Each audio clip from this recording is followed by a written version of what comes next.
ఎటువంటి నొప్పైనా సర్జరీ లేకుండా Indo British advanced pain clinic. నమస్తే, welcome to Telugu one news. నేను గోపికృష్ణ. రాత్రి ఢిల్లీలో చంద్రబాబు అమిత్ షాతో 2 గంటల పాటు భేటీ అయ్యాడు. ఒక కీలక దశకు వచ్చేసాయి పొత్తులు. అయితే సీట్ల పంపకాల విషయంలోనే మళ్ళీ చర్చలు జరగాల్సి ఉన్న నేపథ్యంలో మళ్ళొక్కసారి చంద్రబాబు, పవన్ కళ్యాణ్ ఇద్దరూ కలిసి అమిత్ షాతో భేటీ అయినట్టు తెలుస్తోంది ఢిల్లీలో. మా ఇన్పుట్ ఎడిటర్ విజయవాడ నుంచి సుభాకర్ గారు ఉన్నారు. పూర్తి వివరాలు తెలుసుకుందాం. ఢిల్లీలో ఏం జరుగుతుంది, సీట్ల పంపకాలకు సంబంధించి ఏం జరుగుతుంది, ఢిల్లీ అప్డేట్స్ ఏంటో తెలుసుకుందాం. సుభాకర్ గారు, వెల్కమ్ అండి. ఏంటి ఢిల్లీ అప్డేట్స్ ఏంటి, ఏం జరుగుతుంది? రాత్రి 2 గంటలు జరిగిన తర్వాత మళ్ళీ ఇప్పుడు జరగడం అని అంటే ఆల్రెడీ కంక్లూషన్కి వచ్చినట్టేనా? సీట్ల పంపకాల గురించి ఇంకేమన్నా చర్చ జరగాల్సింది ఉందా? ఇక్కడ వాస్తవానికి గత కొద్ది రోజుల క్రితం జనసేన టీడీపీ పొత్తులో భాగంగా ఆ పొత్తుకు సంబంధించి కొన్ని సీట్లు ప్రకటించేయటం, కొన్ని సీట్లు రిజర్వ్డ్ బీజేపీతో పొత్తు దశకు వరకు వెళ్తే ఆయా సీట్లు బీజేపీ కేటాయిద్దాం అనే ఉద్దేశంతో పొత్తులో భాగంగా 24 ఎమ్మెల్యే సీట్లు, 3 ఎంపీ సీట్లు జనసేనకి వెళ్ళాయి.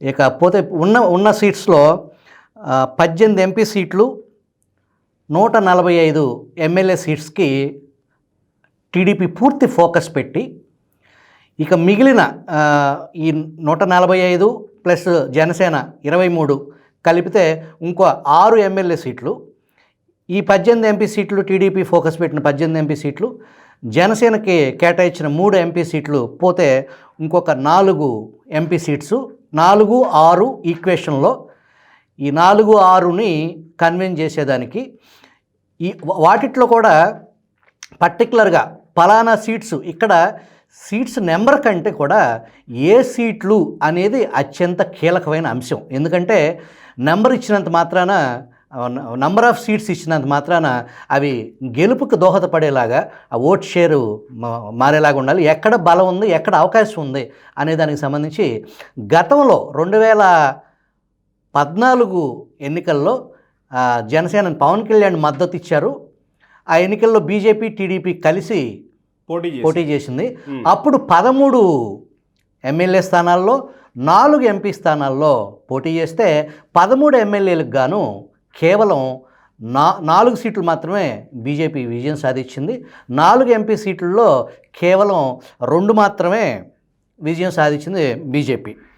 సో ఇప్పుడు ఇక్కడ జరుగుతున్న ఎమ్మెల్యే సీట్లు కాదు, ఈ ఎంపీ సీట్లు వ్యవహారంలో బీజేపీ వీళ్ళు టీడీపీ ఆలోచన అదే.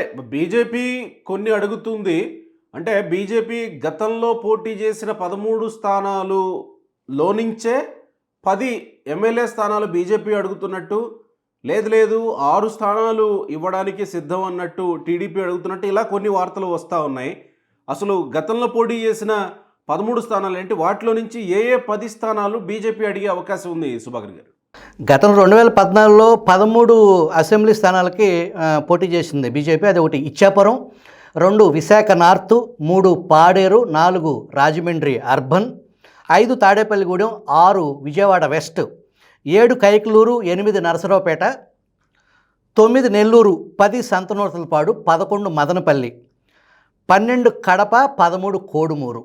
వీటిలో కేవలం 4 స్థానాల్లోనే బీజేపీ గెలిచింది.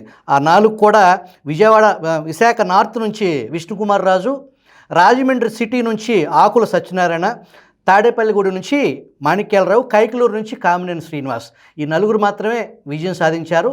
తదిమా అన్ని సీట్లలో ఓడిపోవడం జరిగింది. ఇక ఎంపీలుగా పోటీ చేసిన దాంట్లో విశాఖపట్నం నుంచి ఖమ్మంపాటి హరిబాబు, నరసాపురం నుంచి గోకరాజు గంగరాజు మాత్రమే గెలిచారు. అయితే ఇక్కడ ప్రస్తుతం బీజేపీ ఇవి కాకుండా ఒక ఇంపార్టెంట్ సీట్స్ని టీడీపీ ఇవ్వటానికి ఇబ్బందికరమైన సీట్లని బీజేపీ అడుగుతుందని తెలుస్తుంది. ఆ సీట్స్ విషయానికి వస్తే విశాఖ, విజయవాడ లాంటివి ఉంటాయి కదా, అలాంటి వాటిలో ఉన్నాయి. అవి కొంచెం టీడీపీకి అది ఇబ్బందికరమైన వ్యవహారమే. సో అవి బీజేపీ కీలకంగా అడుగుతున్నటువంటి 6 ఎంపీ స్థానాల గురించి, 6 ఎంపీ స్థానాల్లో టీడీపీకి ఇస్తే, ఒకవేళ టీడీపీకి ఇస్తే గెలిచేవి, బీజేపీకి ఇస్తే అవేమన్నా ఇబ్బందులు తలెత్తే అవకాశం ఉందా టీడీపీకి అక్కడ? ఈ బీజేపీ ఖచ్చితంగా అది గెలుపు. ఇప్పుడు ఏదైతే టీడీపీ అధినేత చంద్రబాబు నాయుడు, జనసేనాని పవన్ కళ్యాణ్ గతంలో చర్చించుకుని వీళ్ళిద్దరూ ఒక తాటి మీద ఆ సర్వే రిపోర్టులు తీసుకుని ఆయా సీట్లు అయితే బీజేపీ బయటపడే అవకాశం ఉంది. గెలుపు దారికి అవకాశం ఉన్న సీట్లు మాత్రమే ఆ డిస్కషన్ వ్యవహారంలో వీళ్ళు ఒక ఆలోచన చేసుకుని వెళ్ళారు.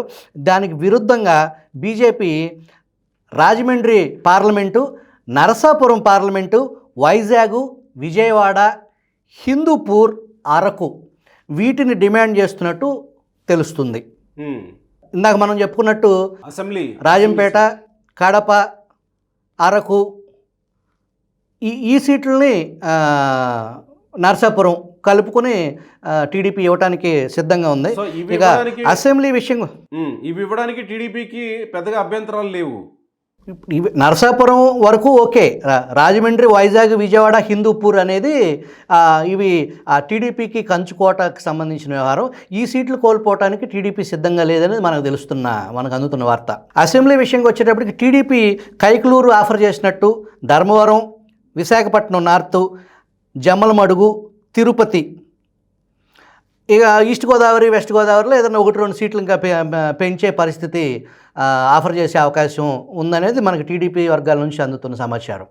అయితే ఇక్కడ ఒకవేళ 6 ఎంపీ స్థానాలు ఇవ్వడానికి సిద్ధంగా లేరు ఇటువైపు నుంచి టీడీపీ, తర్వాత 10 అసెంబ్లీ స్థానాలు ఇవ్వడానికి సిద్ధంగా లేరు, 6 అసెంబ్లీ స్థానాలు, ఎంపీ స్థానాలు ఇంకా తగ్గించుకునే పని అయితే ఓకే. అంటే జనసేన బీజేపీకి కలిపి 6 ఎంపీ స్థానాలు ఇవ్వడానికి సిద్ధంగా ఉంది. ఒకవేళ బీజేపీ ఎక్కువ అడిగితే కనుక జనసేన నుంచి కొన్ని తగ్గించడానికి అవకాశం ఉందనే ఇంకొక వార్త కూడా వినబడుతూ ఉంది. ఇలా సాధ్యమయ్యే అవకాశం ఉందా, లేదా బీజేపీకే తగ్గే అవకాశం ఉందనుకోవచ్చా? అసలు ఇక్కడ వాస్తవానికి ఎన్ని సీట్లు అనేది కీలకం, సీట్స్ నెంబర్ అనేది కీలకమైన అంశమే కాదు. వాళ్ళు అడిగిన సీట్లు జనసేనాని చంద్రబాబు డిస్కస్ చేసుకుని వాళ్ళు అడిగిన సీట్లు, నంబర్ ఆఫ్ సీట్స్, వాళ్ళు అడిగిన సీట్లు అడ్జస్ట్ చేయడం అనేది అది కష్టమైన పనేం కాదు. ఏ సీట్లు అనేదే అత్యంత కీలకమైన అంశం. ఏ సీట్లు అనేదే కీలకమైన అంశం. వాళ్ళకి ఇష్టం వచ్చిన సీట్లు అడిగే పరిస్థితుల్లో అక్కడ బీజేపీకి సంబంధించి ఓట్ షేర్ జరగకపోవచ్చు. అది ఇండైరెక్ట్గా వైసీపీకి లాభం చేసే అంశమే తప్ప వీళ్ళిద్దరూ కూడా జనసేనని కానీ చంద్రబాబు నాయుడు సర్వే రిపోర్ట్స్ ఆధారంగా ఎక్కడెక్కడ అవకాశాలు ఉన్నాయి, ఎక్కడెక్కడ సీట్లు అనేది, నెంబర్ ఆఫ్ సీట్స్ అనేది పెద్ద మ్యాటర్ కాదు. దాన్ని అడ్జస్ట్ చేసుకునేదానికి, రీప్లేస్ చేసుకునేదానికి అవకాశం ఉంది. వీళ్ళిద్దరూ ఒక తాటి మీద ఉన్న వ్యవహారం కాబట్టి జనసేనని కానీ చంద్రబాబు కానీ. ఇక్కడ అంశం ఏ సీట్లు ఏ ప్రాంతంలో అనేదే ఇంపార్టెంట్. ఇప్పుడు విజయవాడ లేదా రాజమండ్రి ఇట్లాంటి కొన్ని ఇంపార్టెంట్ టీడీపీ కంచుకోటలుగా ఉన్న సీట్స్ అడిగితే అది ఓట్ షేరు జరిగే అవకాశం లేదు. ఫలితంగా అది వైసీపీకి లాభం చేసే పరిస్థితి అని చెప్పి దానికి పూర్తి సర్వే నివేదికల ఆధారంగానే వీళ్ళిద్దరూ కూడా 2 పార్టీలకు సంబంధించిన అధినేతలు, అటు జనసేన ఇటు టీడీపీ అధినేతలు పూర్తి కసరత్తు చేసే ఇవాళ క్లారిటీ వచ్చే అవకాశం ఉందా, ఇవాళ ప్రకటించే అవకాశం ఏమన్నా ఉంటుందనుకోవచ్చా? అది రేపటికి ఈరోజు సాయంత్రం కూడా ఈ చర్చలు కొనసాగే పరిస్థితి ఉంది. బహుశా రేపటికి ఒక స్పష్టత వచ్చే అవకాశం ఉందనేది మనకు తెలుస్తుంది. రైట్ సుభాకర్ గారు, థ్యాంక్ యూ.